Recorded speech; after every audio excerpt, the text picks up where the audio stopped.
In stats, we learned how to do a chi-squared GOF test. It is a one variable test when you're comparing more than two categorical responses. So, for example, we have a problem that looks like this about birthdays and hockey. You have all these hockey players. There is one question: what is their birthday month? So that makes it a one variable test, and they chop it into quarters for the year. So you're comparing 4 different quarters. We don't have a test for that yet, which is why we're going to do a new test, chi-squared GOF. So what you do is you assume that they're all equal, or assume that they're all equal to the hypothesized proportion. For example, like M&Ms, they plan like they produce M&Ms in different proportions. So we're going to test whether or not they're different. So you list each proportion as it's hypothesized, like what they assume it is, and then we're going to test to see if that production is wrong, or on the hockey problem, whether or not they're different. Make sure you set alpha up here, just like usual. Usually it's 0.05. That hasn't changed.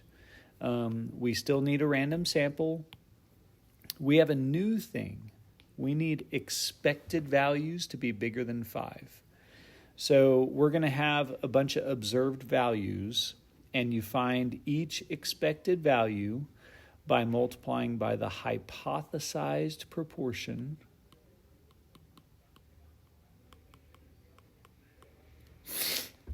times the sample size, and that'll give you the expected value. I didn't type it, but your sample still needs to be small in regards to the entire population. And then for the do step, the math step, we're going to let the calculator do most of the work. It is called a chi-squared GOF test, goodness of fit. It looks like an X, but that first line I draw is kind of wavy, and then you put a line through it. All right. That formula right there is how you calculate chi-squared, and it's a positively skewed distribution.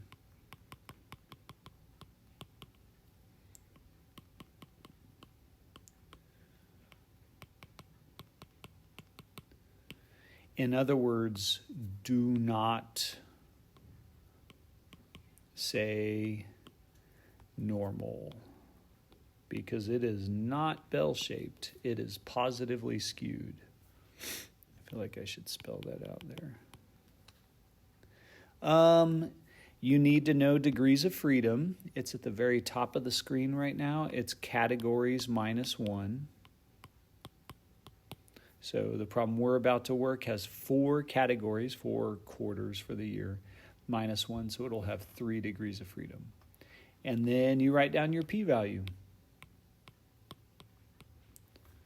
Compare p to alpha,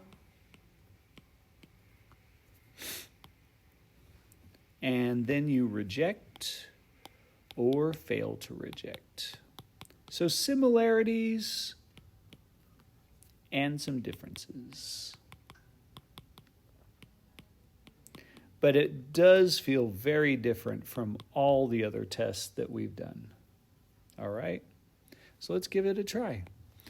We have this hockey problem that Malcolm Gladwell brought up in his book. And he has the suspicion that parents are having kids strategically up in Canada. So these are Canadian players that we're looking at. And he takes a sample of 80 of them and looks at their birthday month. Supposedly, or I guess this isn't supposedly, for real, January 1st is the cutoff for players competing at a certain age group. And so naturally, that's going, if a kiddo is born in that quarter, January to March, or really, really close to January 1st, that's going to put them in the situation where they're older than everyone. For example, I was born in August. I felt like I was always younger than everyone. Like senior year, I was 17 all year long, and I didn't turn 18 until right before I went to college. And so that's what he's theorizing is the opposite. He thinks that parents that want to have really good hockey kids are strategically planning that they're born in January.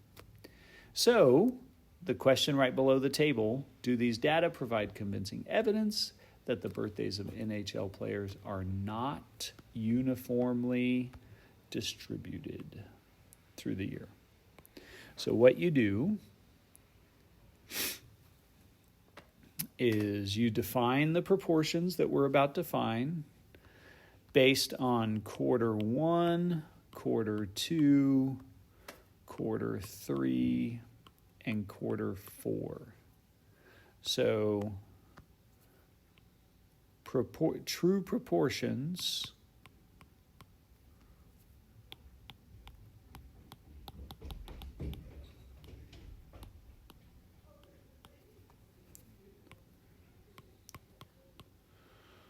for quarter of the year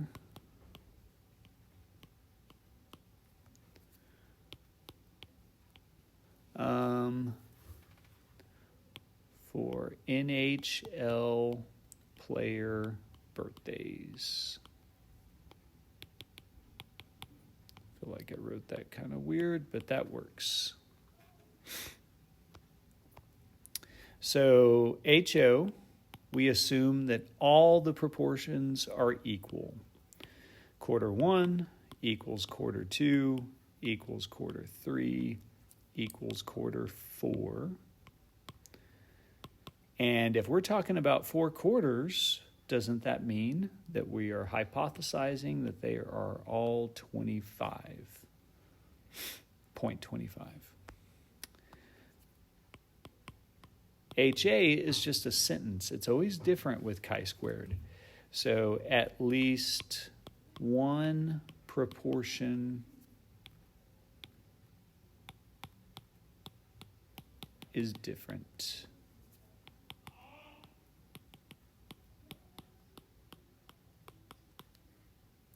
Let alpha equal 0.05. Move on to the planned step. I believe it was a random sample. So random sample of 80.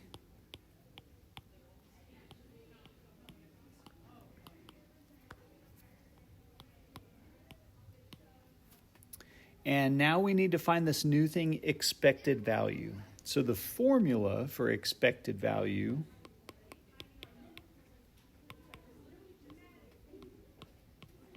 is the hypothesized proportion times n. We're hypothesizing 25%, and there was a sample of 80, so every expected value is 20. So all expected equal, or are greater than, 5. That is the requirement. All expected need to be greater than 5. We can assume also that 80 is smaller than 10% of all hockey players.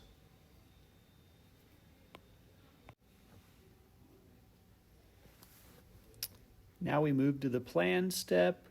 We are going to do a chi-squared GOF test. And let's write test.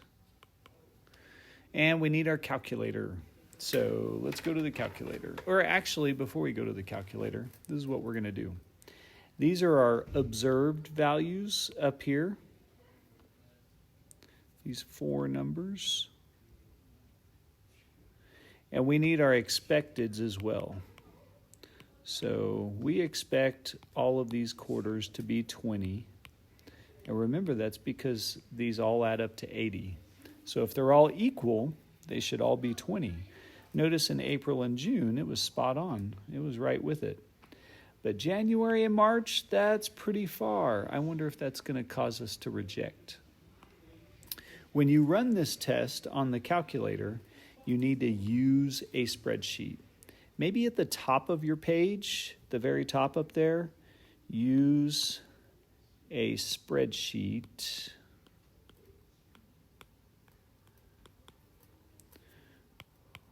for GOF. Because we're going to use a matrix for the other chi-squared tests. There's 3 chi-squared tests. So for a GOF test, we're going to open up a spreadsheet in the calculator. So we go to the calculator, open up a spreadsheet, make sure you name your lists.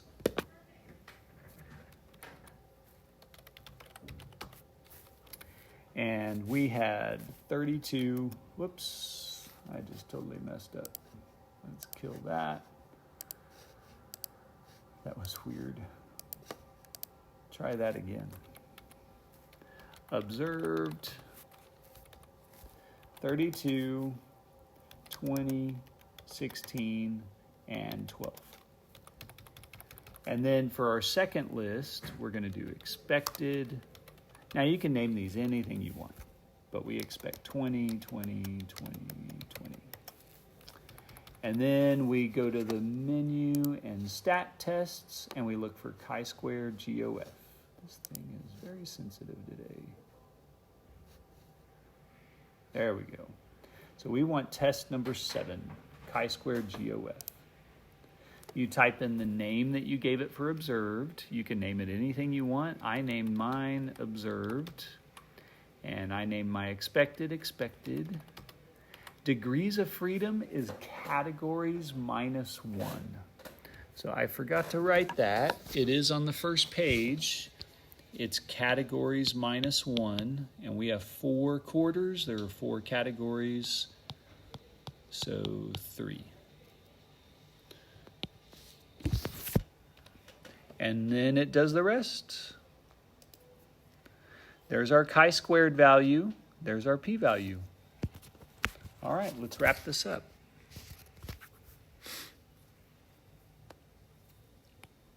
Chi-squared is 11.2.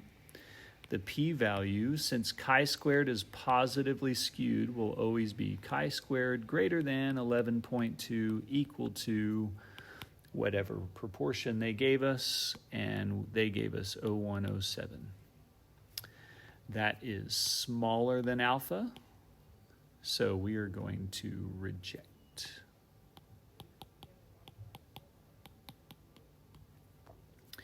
Evidence suggests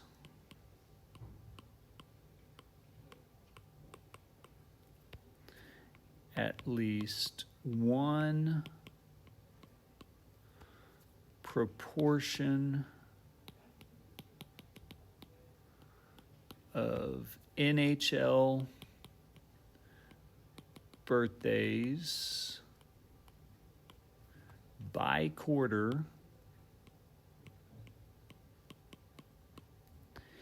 is not equal to 0.25. I'm just going to say is different. Now, if you feel comfortable, you can elaborate more because we do have some more information in the calculator. See this comp list right here? It prints some tiny, but you can go to a new column, highlight the top, and press var. And then you hit link to, and it stores different lists for you. So it's called the comp list.